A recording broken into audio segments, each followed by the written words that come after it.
तो समझेंगे रोले थ्योरम, तीना रोले थ्योरम।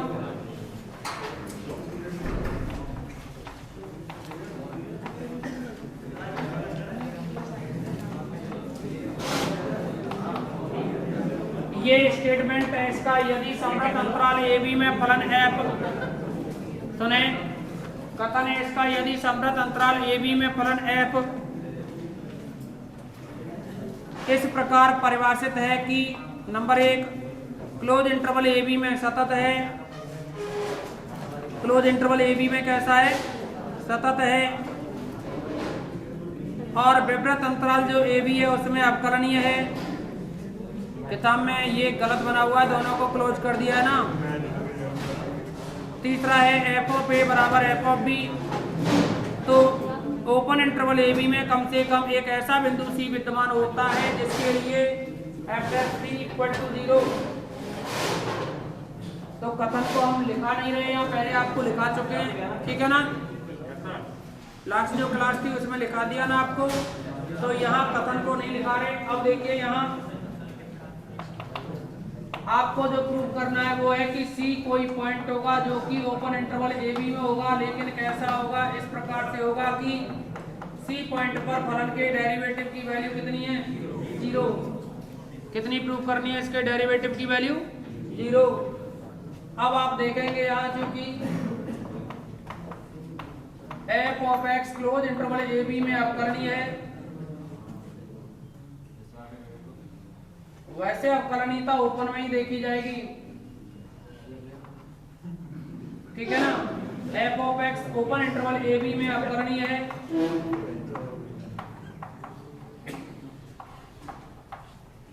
तब एफ ऑफ एक्स सतत होगा और परिबद्ध भी होगा।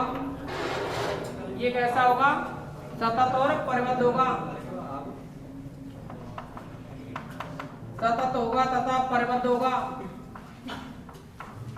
और परिबद्ध होगा तो अपने उच्चक निम्नक को ग्रहण करेगा ना। और किन्हीं C, D belongs to open interval AB पर या C, D belongs to open interval AB पर अपने उच्चक एवं निम्नक को ग्रहण करेगा, अपने उच्चक एवं निम्नक को ग्रहण करेगा। बोर्ड पे ध्यान दे लो,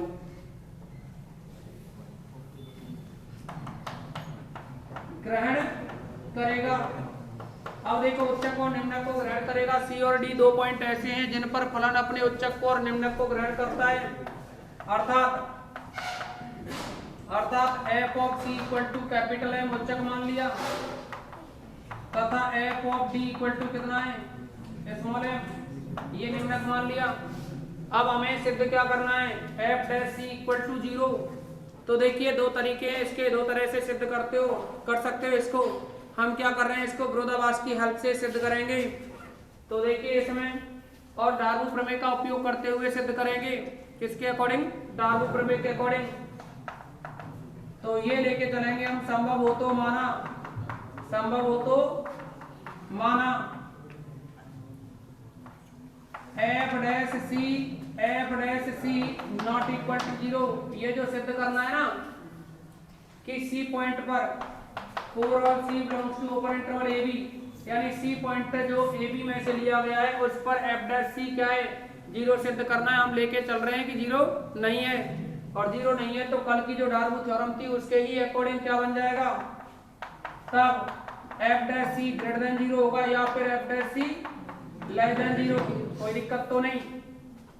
अब देखो यदि एफ डैश सी लेस देन 0, एफ डैश सी कैसा है, 0 से छोटा, तब सी का दायां प्रतिवेश, तब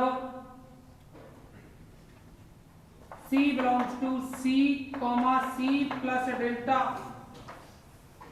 ध्यान दें आपको लिखा था तब C का दायां प्रतिवेश C, C प्लस डेल्टा इस प्रकार विद्यमान होगा कि इसमें फलन कैसा होगा, लेस देन 0 तो ह्रासमान होगा ना। C belongs to C, C plus delta में एफ ऑफ एक्स निरंतर ह्रासमान है,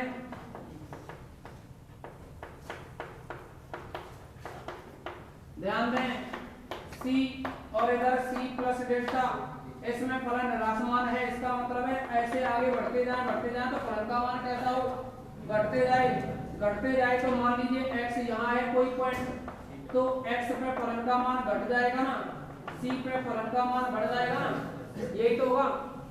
तो क्या बनेगा, f of c greater than f of x, या ऐसे लिख दो f of x less than f of c, बात तो एक ही है ना, कोई दिक्कत तो नहीं। इसका मतलब हुआ कि c पर अपने न्यूनतम मान को ग्रहण नहीं करेगा, c पर किसको, c पर अपने न्यूनतम मान को ग्रहण नहीं करेगा ना, यही तो रहेगा इसका।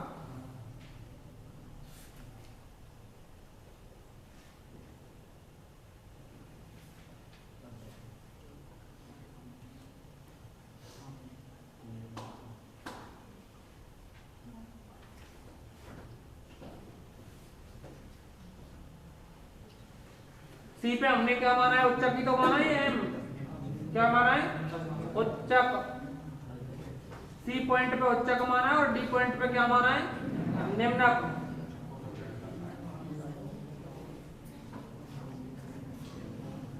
एफ डैश सी लेस देन 0 लेके चले, हम क्या लेके चले हैं, एफ डैश सी लेस देन 0।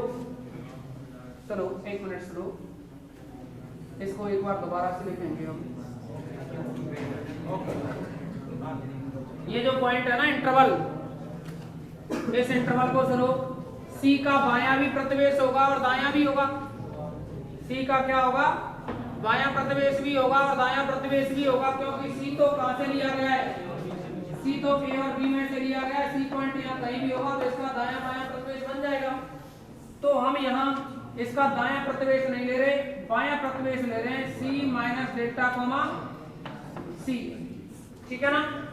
इसमें कैसा होगा, ये ह्रासमान है तो देखना, इसको छोड़ो, यहाँ देखो c माइनस डेल्टा और ये c, और x यहाँ होगा कहीं, x यहाँ होगा कहीं, तो अब देखो x पर फलन का मान कैसा है, x पर फलन का मान c पर फलन, सॉरी देखो ह्रासमान है ना ये, तो अगर ये ह्रासमान है तो c माइनस यानी x पे जो फलन का मान होगा और c पे जो फलन का मान होगा, ध्यान देना, अगर फलन ह्रासमान है तो x से आप जैसे जैसे c की ओर बढ़ते जाओगे तो c पे मान कैसा होगा, घटेगा ना, बढ़ेगा तो नहीं, c पे फलन का मान क्या होगा, घटेगा।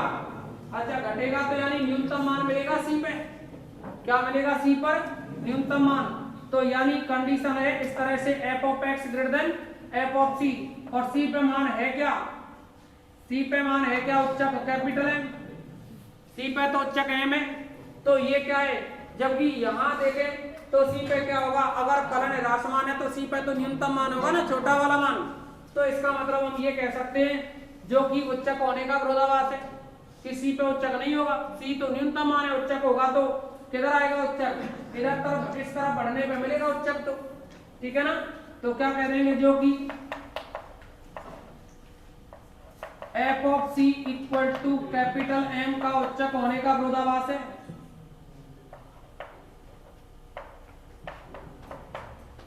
उच्चक होने का विरोधाभास है। अब इसमें दूसरी कंडीशन देखो, दूसरी कंडीशन समझेंगे,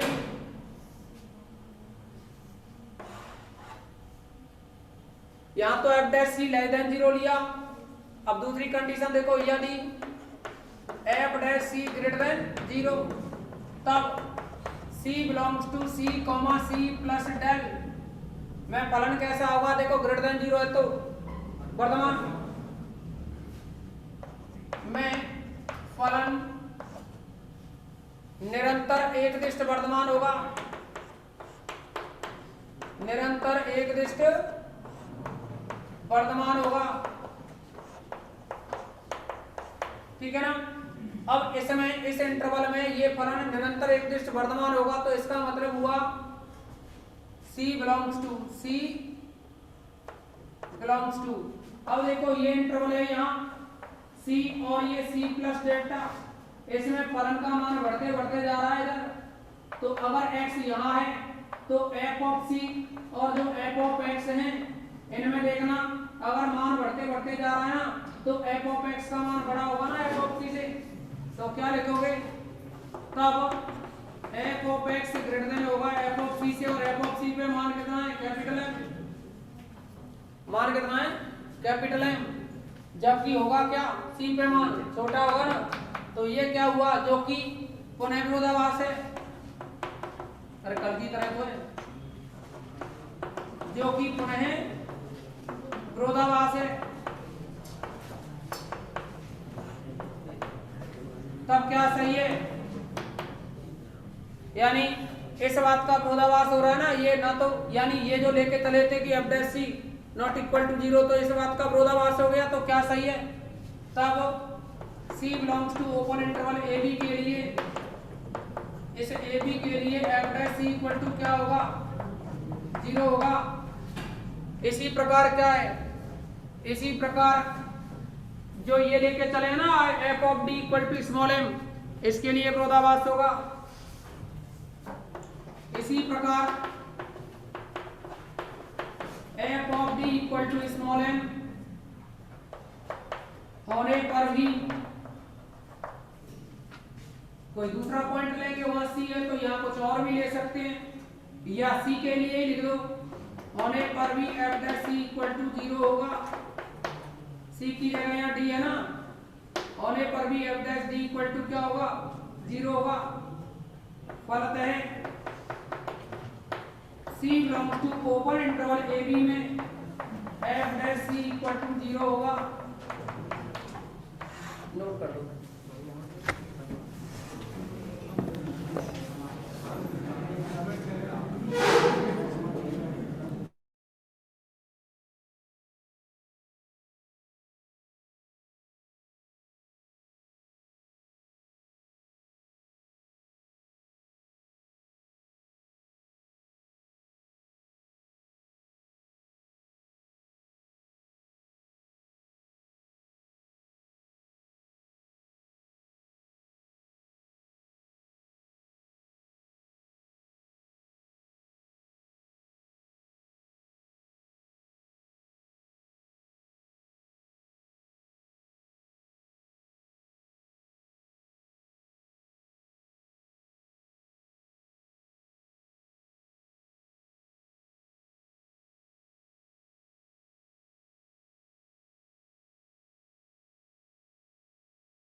होगी तब तो कुछ संभव है।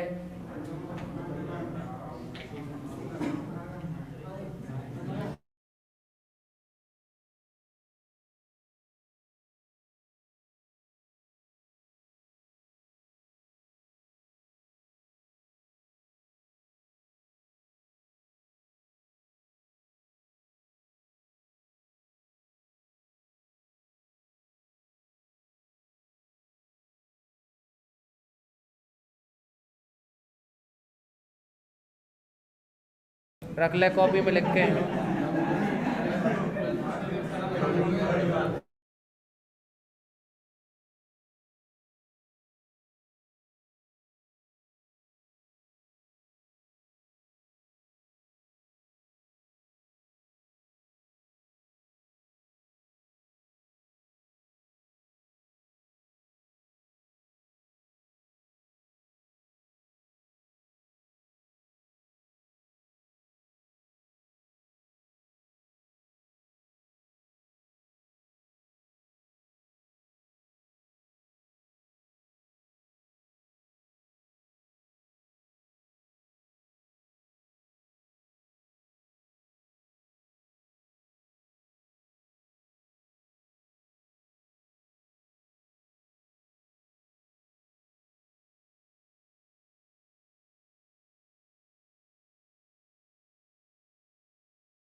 हो गया ना इतना?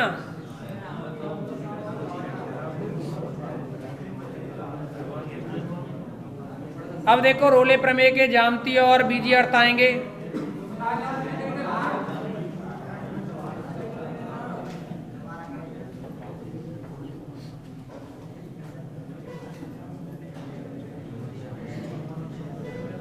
जब तुम सभी के लिए बीच में गैप दे दिया था, 5-6 दिन की छुट्टी कर दी कि इन क्लासों को ले लो, तो तुम में से कितने पढ़े थे उन क्लासों को? ऐसी क्या दिक्कत आई थी कि कोई चीज समझ में आई? ऐसी कोई चीज थी जो समझ में ना आई हो उसमें? हैं?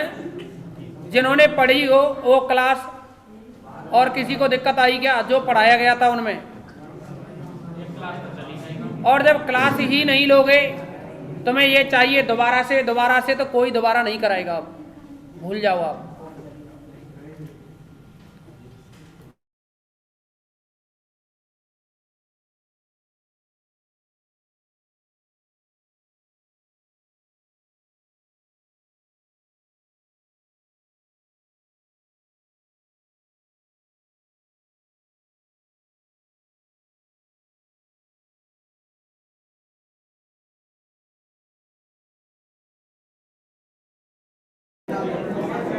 लिखेंगे अब क्या हुआ, इसको हटा के बोल साफ। ये जो कैपिटल है ये स्मॉल है, ठीक है ना? लिखेंगे आगे किसको?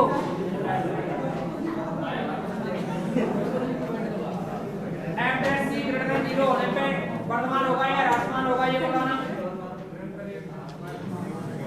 वहां में से पढ़ के बता दो या खोपड़ी हो, बता देना। खड़ा हो। अरे तो ये भी तो देखो कि तेरे को कुछ आता है या नहीं आता, पहला बताओ। उच्चक निम्न की कंडीशन याद है? मैं 12th क्लास की बात कर रहा हूँ, जब ऐसी चीजें तक रहेगा और बीएससी में जो बैठा हुआ है। अब चुपचाप से देख पहले, f dash c greater than 0 है ना, तो c का बायां प्रतिवेश c, c plus del c, c plus del c होगा, जिसमें फलन निरंतर है, इसमें से वर्तमान है। f dash c greater than 0 तो वर्तमान होता है, f dash c less than 0 तो ह्रासमान होता है। और अगर इसमें वर्तमान है इसके अकॉर्डिंग, तो c देखो वर्तमान है, इसका मतलब है आगे मान बढ़ता जा रहा है। बीच में कोई पॉइंट x लें तो x का फलन का मान और c पे फलन का मान, जब ये बढ़ते जा रहा है तो x पे मान बड़ा होगा ना बजाय c के, और जब x पे बड़ा मान होगा c से, तो देखो f of x greater than f of c, और f ऑफ c कितना है? Capital M। क्या है? Capital M। मतलब c पे उच्चक क्या सी पे उच्चक होगा? क्योंकि फलन का मान तो x की तरफ बढ़ रहा है ना, तो बड़ा मान मिलेगा इस अंतराल में, तो इधर मिलेगा c प्लस डेल की तरफ, c पे थोड़े मिलेगा। तो वही बात लिखी हमने कि f of x greater than f of c equal to m। तो ये क्या है, इस बात का विरोधाभास है कि c पे उच्चक m है, क्योंकि उच्चक तो क्या होगा, x की तरफ होगा ना, तो विरोधाभास हो गया ये। अब विरोधाभास है तो क्या क्या गलत हो गया, जो लेके चले थे ना f dash c not equal to 0, ये बात गलत है और ये गलत है, तो फिर सही क्या होगा, ये इक्वल टू 0 होगा। ऐसे ही डी पॉइंट के लिए लिख दिया, किसके लिए, डी पॉइंट के लिए। अब तो ठीक है ना, तेरी समझ में तो अब भी ना आया हो।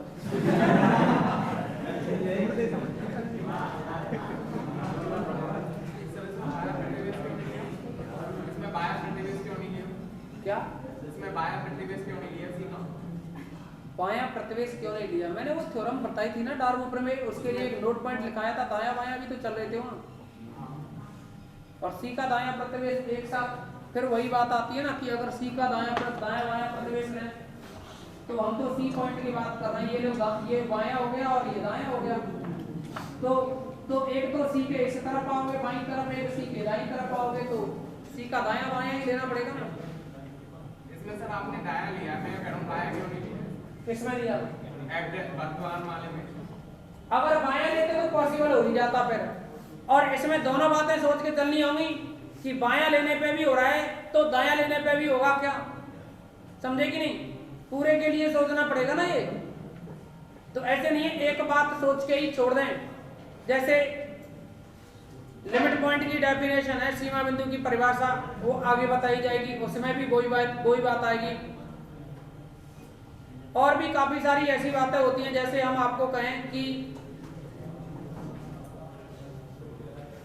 ये थ्योरम है, जैसे 3 कंडीशन है, इसके लिए कितनी कंडीशन है, 3 कंडीशन।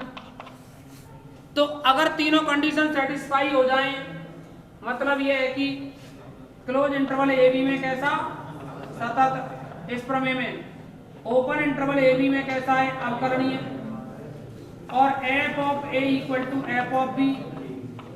तो एक बात बताओ, अगर ये तीनों कंडीशन सेटिस्फाई होंगी तभी तो ये रोले प्रमेय सत्यापित होगी। एक भी फेल हो गई तो क्या होगा, सत्यापित नहीं होगी ना।